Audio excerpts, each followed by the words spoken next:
शिव महापुराण तृतीय खंड का 14वां अध्याय। नारद जी बोले, हे ब्रह्मा जी, स्कंद का चरित्र सुनकर मुझे बड़ी प्रसन्नता हुई। अब आप शिव गिरिजा के अन्य चरित्रों पर भी प्रकाश डालिए। मैं आपसे एक प्रश्न करता हूँ, आशा है कि आप उसका प्रसन्नता से उत्तर देंगे। हे पिता, आप मुझे गणपति का चरित्र सुनाइए तथा यह बताइए कि वे किसके पुत्र हैं। पंचदेव के पूजन की जो आज्ञा दी गई उनमें से एक गणपति भी है। उनकी किस समय से पूजा की गई, तीनों लोगों को उन्होंने किस प्रकार जीता तथा उन्होंने किस प्रकार इतनी ख्याति प्राप्त की, यह आप मुझे बताइए। मैंने कई बार यह भी सुना है कि गणपति जी भी गिरिजा के पुत्र है, परंतु उनके विषय में विशेष कुछ नहीं जानता। शिव जी के विवाह में आपने कहा था कि गणपति की पूजा की गई तथा शिव जी ने उन्हें नमस्कार किया। मुझे इसमें बड़ा संशय है कि दोनों बातें एक साथ कैसे हो सकती है। यह सुनकर ब्रह्मा जी बोले, हे नारद, तुमने वास्तव में बहुत अच्छा प्रश्न किया है। हम तुम्हें गणपति जी की उत्पत्ति तथा उनके पद से अवगत कराते हैं। गणपति विष्णु आदि के समान ही प्राचीन देवता है। वे अलग अलग 5 देवताओं में बटे हुए उन्होंने अनेक लीलाएं तथा चरित्र किए हैं, जिनको हम थोड़ा सा जानते हैं। हे नारद, जब शिव जी गिरिजा के साथ विवाह करके अंतपुर में विहार करने लगे, तब शिव एवं गिरिजा में ऐसा प्रेम बढ़ा कि उन्हें रात दिन व्यतीत हुए कुछ भी न जान पड़े। यह दशा देखकर सब देवता मेरे पास आए। तब मैं चिंतित होकर उन सबको साथ लेकर विष्णु जी के पास पहुंचा और स्तुति करने के पश्चात सब वृत्तांत उन्हें कह सुनाया कि शिव जी 1 सहस्त्र दिव्य वर्षों से विहार कर रहे हैं। पता नहीं ऐसे विहार से कैसा पुत्र उत्पन्न होगा। अस्तु आप ही इनके विषय में कुछ बतावे। विष्णु जी ने यह सुनकर कहा, हे ब्राह्मण, सब उचित तथा शुभ ही होगा। हमको ऐसी युक्ति करनी चाहिए कि शिव जी का वीर किसी प्रकार से पृथ्वी पर गिर पड़े, जिससे गिरिजा से पुत्र उत्पन्न न हो पावे। नहीं तो वो ब्रह्मांड भर को जलाकर भस्म कर देगा। यह सुनने के पश्चात मैं तो अपना घर को चला तथा अन्य देवता कैलाश पर्वत को चले। देवताओं ने शिव जी के द्वार पर जाकर उन्हें आवाजें दी तथा शिव जी बाहर निकल कर आए। उस समय देवताओं ने प्रणाम करके उनकी स्तुति की। कहा, है प्रभु, अब आप संसार को पवित्र करें। शिव जी देवताओं का संशय समझकर कहने लगे, मैंने तुम्हारे मनोरथ को अच्छी तरह समझ लिया है। तुमने व्यर्थ ही मेरे आनंद में विघ्न डाला। यह बहुत ही बुरा हुआ। सब मेरा वीर सिर के ऊपर की ओर आता है, उसको तुम में कौन लेता है। यह कहकर उन्होंने अपना वीर पृथ्वी पर फेंक दिया, जिसके तेज से सब अब और प्रकाश हो गया। उस समय अग्नि कपोत का रूप धारण कर उस वीर को खा गए। फिर जब वे उड़कर आकाश को चले गए तो वीर धारण करने की शक्ति न पाकर उन्होंने उसे पृथ्वी पर फेंक दिया। उसके गिरने से पहाड़ भी कांप उठे। इस प्रकार स्कंद की उत्पत्ति हुई, जिसके विषय में हम पहले बता चुके हैं। हे नारद, अब हम तुम्हें गणपति के विषय में बताते हैं। इस घटना के घटते समय शिव जी ने सब देवताओं से कहा कि तुम लोग शीघ्र ही हमारे पास से भाग जाओ। ऐसा न हो कि गिरिजा इस बात को जानकर तुम पर क्रोध करे। यह सुनकर देवता वहां से भागे तथा शिव जी उनके भागने का चरित्र देखते रहे। उसी समय गिरिजा ने आकर देवताओं पर महा क्रोध किया, जिससे ऐसा प्रतीत होने लगा कि अभी प्रलय हो जाएगा। तदुपरांत गिरिजा ने देवताओं को श्राप दिया। श्राप दे चुकने के पश्चात भी उनका क्रोध शांत न हुआ। उनका शरीर दुख की अधिकता के कारण शिथिल हो गया। शिव जी ने गिरिजा को इस प्रकार दुखी देखकर गोद में उठा लिया तथा बहुत सी प्रेम की बातें की और उन्होंने उन्हें समझाते हुए कहा, हे गिरिजे, तुम मुझे से इस प्रकार क्यों अप्रसन्न हो। मेरा कोई अपराध नहीं। अनजाने में कोई अपराध हो गया हो तो क्षमा करो। तुम्हारे बिना मानो हम अंगहीन हैं। तुम तो सबकी माता हो, तुम्हारे अधीन तो तीनों लोगों के कार्य है, बिना तुम्हारे सब निर्बल है। अस्तु। अप्रसन्न होकर तुम हमारे तथा सबके दुख को दूर करो। 15वां अध्याय। ब्रह्मा जी बोले, हे नारद। शिव जी के ऐसे वचन सुनकर गिरिजा बोली, हे नाथ, क्या आप मेरे दुख को नहीं जानते? संसार में संतानहीन होने के बराबर और कोई दुख नहीं है। मेरा पहला जन्म बिना संतान के ही व्यतीत हो गया। अब यह जन्म उसी प्रकार बीतना चाहता है। देवताओं ने मेरे साथ छल करके मुझे बांझ बनाकर बहुत दुख पहुंचाया। यदि पुत्र न हो तो संसार के सहस्त्रों ऐश्वर्य पर धिक्कार है। जब गुणवान पुत्र उत्पन्न होता है तभी लोक में शुभ कर्मों का फल प्राप्त प्रतीत होता है। यह कहकर गिरिजा बहुत रोई। तब शिव जी ने गिरिजा को उठाकर हृदय से लगाते हुए कहा, हे गिरिजे, हम तुमको ऐसा उपाय बताते हैं जिससे तीनों लोकों में सब कार्य पूर्ण होंगे। मैं विष्णु तथा ब्रह्मा सब उनके वश में है। हम उसको अपना गुरु अर्थात गणपति कहते हैं। वह हमारा मुख्य रूप है।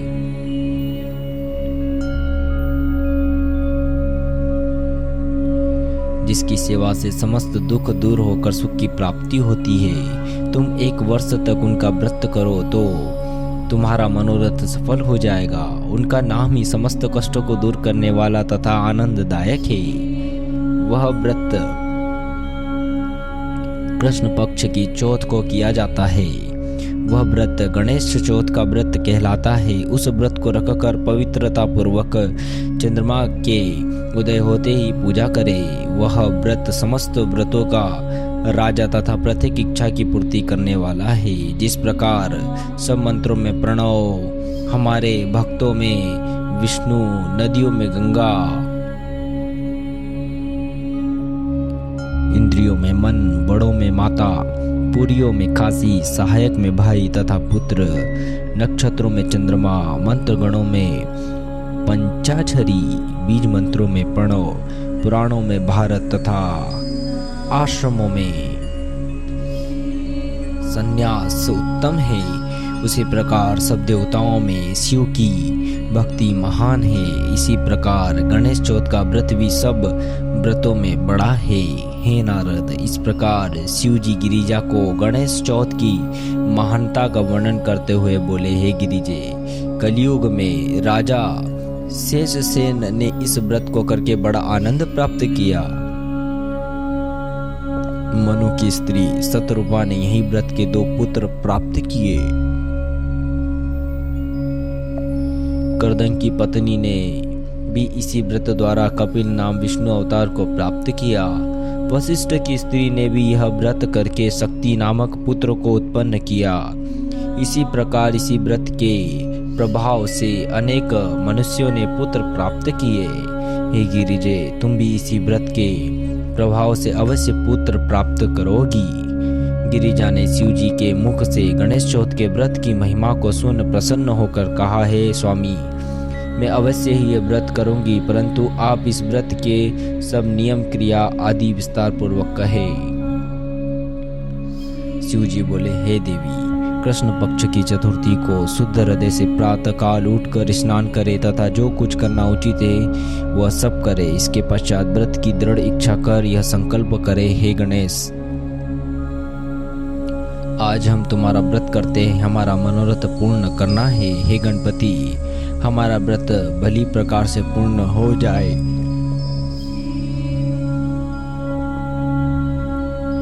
और हमारे सब दुख दूर हो जाए। तुम सबको जानते हो, सब फलों के दाता हो तथा वेदों ने तुमको विघ्नहर्ता कहा है। इस प्रकार हृदय में संकल्प करके चतुर्थी के दिन गणपति की वार्ता में ही दिन व्यतीत करे। सूर्यास्त के समय स्नान कर अपने स्थान पर बैठे तथा कथा पूजन की सब सामग्री इकट्ठी करे। फिर गणेश जी की पूजा के लिए अच्छा स्थान करे जिसके चारों ओर केले के खंभे लगाए गए हो। जब आकाश में चंद्रमा उदय हो तब तुरंत अर्घ्य और गणेश की मूर्ति सोने, चांदी, तांबे या गोबर की जैसी सामर्थ्य बनवाए। उसको शुभ स्थान पर रखकर कलशा स्थापित करे जिसके ऊपर दीपक रखा हो। इसके पश्चात ध्यान लगाकर षोडशोपचार से उसका पूजन करे तथा लाल फूल, वस्त्र, चंदन, कुश, दूध तथा पुए आदि रखकर आचमन करा दे। अच्छी स्तुति करके प्रेम मग्न हो उनको प्रणाम करे। तदुपरांत वही पुआ पूजन कराने वाले ब्राह्मण को खिलाकर दक्षिणा स्वरूप कुछ चांदी दे, नहीं तो अपनी सामर्थ्य के अनुसार जो चाहे सो दक्षिणा दे। तदुपरांत स्वयं भी मीठा भोजन करे। इस प्रकार जो गणेश का व्रत करते हैं उनकी मनोकांक्षा पूर्ण होती है। हे गिरिजे, इसलिए तुम भी इसी तरह से व्रत करो। 16वां अध्याय। शिवजी से यह सुनकर गिरिजा ने पूछा, हे नाथ, आपने गणपति के इस व्रत में चंद्रमा को अर्घ्य देने का जो वर्णन किया है उसका मुख्य कारण मुझे समझ में नहीं आता, इसलिए आप इस कथा को कहिए। शिवजी बोले, हे गिरिजे, जब ब्रह्मा ने हमारी आज्ञा को मानकर स्वर्ग जाने की इच्छा की तथा गणपति का एकाग्रचित्त होकर पूजन किया तो गणपति जी ने उनकी पूजा से प्रसन्न होकर उससे वरदान मांगने के लिए कहा। उस समय ब्रह्मा जी ने कहा कि हम सृष्टि उत्पन्न करना चाहते तथा निर्विघ्न उसकी वृद्धि की इच्छा रखते हैं। ब्रह्मा जी के वचन सुनकर गणपति जी ने कहा, यही होगा। ऐसा कहकर गणपति जी धीरे धीरे आकाश की ओर चल दिए। जब गणपति चंद्रमा के मंदिर में पहुंचे तो वहां पांव फिसल जाने के कारण गिर पड़े। उनका उदर बहुत बड़ा तथा शरीर स्थूल था। चंद्रमा देखकर हंस पड़े। चंद्रमा को हंसते हुए देख गणपति बहुत क्रोधित हुए और उनके नेत्र लाल हो गए। तब उन्होंने उसी समय चंद्रमा को शाप दिया कि हे कलंकी चंद्रमा, तू अपनी उदारता पर गर्व करता है, अब तुझको इसका फल तुरंत प्राप्त होगा। जो कोई तुझको आज से देखेगा उसको अवश्य ही कुछ न कुछ कलंक लग जाएगा। हे गिरिजे, इस प्रकार चंद्रमा को शाप देकर गणपति अंतर्धान हो गए तथा चंद्रमा क्षणांग होकर तेजहीन हो गया। उस समय सब देवता एवं इंद्र दुखी होकर ब्रह्मा के पास गए तथा उन्हें सब वृत्तांत कह सुनाया। ब्रह्मा ने उनसे कहा, हे देवताओं, इसमें कोई बुरी बात नहीं है। चंद्रमा ने जो कुछ किया उसने उसी का फल प्राप्त किया। गणपति का शाप कभी झूठा नहीं हो सकता, इसलिए तुम सब लोग गणपति जी की शरण में जाओ। निश्चय ही वे अपने आप इस शाप को शांत करेंगे। तब देवताओं ने ब्रह्मा से विनती की, हे ब्रह्मा जी, आप हमको वह उपाय बताए जिससे गणपति जी प्रसन्न होकर उस शाप को शांत करें। यह सुनकर ब्रह्मा जी बोले, हे देवताओं, गणपति का व्रत कृष्ण पक्ष की चतुर्थी को है। जो कोई उसको करता है उस पर गणपति जी प्रसन्न होते हैं। ब्रह्मा जी के ऐसे वचन सुनकर देवताओं ने बृहस्पति को चंद्रमा के पास भेजा तथा उसे गणेश चतुर्थी का व्रत करने के लिए कहा। तब चंद्रमा ने बृहस्पति द्वारा बताई गई रीति के अनुसार गणपति के व्रत को आरंभ किया। उस व्रत के प्रताप से गणपति जी चंद्रमा को क्रीड़ा करते हुए शिशु रूप में दिखाई दिए। चंद्रमा ने उन्हें देखकर प्रणाम करके बहुत स्तुति की। तब गणेश जी ने प्रसन्न होकर कहा, हे चंद्रमा, हम तुमसे प्रसन्न हैं, तुम जो वरदान चाहो हमसे मांगो। उस समय चंद्रमा ने यह निवेदन किया, हे गणपति, मैं केवल यही चाहता हूँ, आपके शाप से मुक्ति पाकर सबके दर्शन के योग्य हो जाऊं। गणपति जी बोले, हे चंद्रमा, मैं तुमको इसका उपाय बताता हूँ जिससे तुम्हारा शाप से उद्धार हो जाएगा। आज से प्रतिमास शुक्ल पक्ष की चौथ को हमारा शाप तुमको लगा रहेगा तथा अन्य तिथियों में तुम्हें देखने से किसी को कलंक नहीं लगेगा। परंतु जो मनुष्य पहले दूज तथा तीज में तुमको देखेगा उस पर गणेश चतुर्थी को देखने का प्रभाव भी ना होगा। परंतु साथ ही हम तुमसे यह भी कहते हैं कि हमारा पहला वचन भी झूठा ना होगा। अर्थात जो मनुष्य भादों की शुक्ल पक्ष की चौथ को तुम्हारे दर्शन करेगा उसको बराबर वर्ष भर कलंक लगा करेंगे।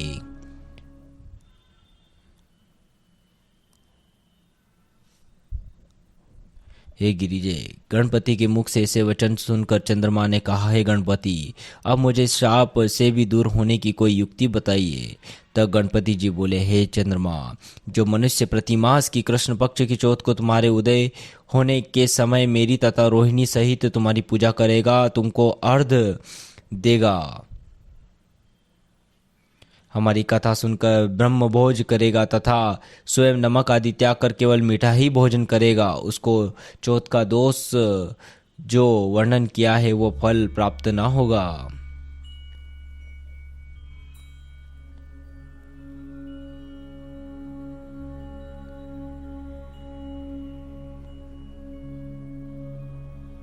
जब भादव मास का आरंभ हो तो शुक्ल पक्ष की चौथ को हमारी पूजा करें।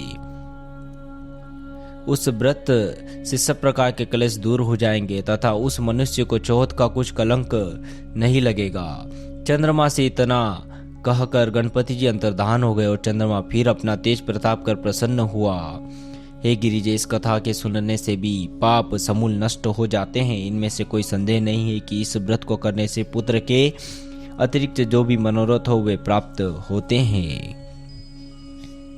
चतुर्थ खंड का 17वां अध्याय कल से शुरू होगा। ओम नमः शिवाय।